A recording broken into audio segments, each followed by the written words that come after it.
मुंबई पुणे द्रुतगती मार्गावर खोपोलीजवळ container food कोर्टमध्ये घुसला। या अपघातात एकाचा जागीच मृत्यू झाला तर 3 वाहनांचं नुकसान झालं। शनिवार दिनांक 7 डिसेंबर रोजी सायंकाळी 5:30च्या सुमारास ही घटना घडली। पुण्याहून मुंबईच्या दिशेने येणाऱ्या कंटेनरचा ब्रेक निकामी झाल्याने ही दुर्घटना घडली।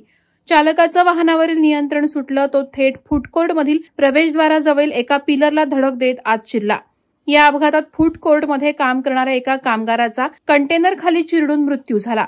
इंद्रदेव पासवान असं मृत व्यक्तीचं नाव असून तो बिहारचा रहिवासी आहे। काही सेकंद अगोदर ज्या ठिकाणी अपघात झाला तिथे 6 व्यक्ती सीसीटीव्हीमध्ये पाहायला मिळतात। बाजूला जाताच भरधाव ट्रेलरनं फूड कोर्टला भीषण धडक दिली। घटनेनंतर अनेक जण फूड कोर्टमधून सैरावैरा धावत बाहेर पडले। अनेकांनी आपली वाहनं आणि वाहनातील नागरिक सुखरूप आहेत का ते पाहिलं।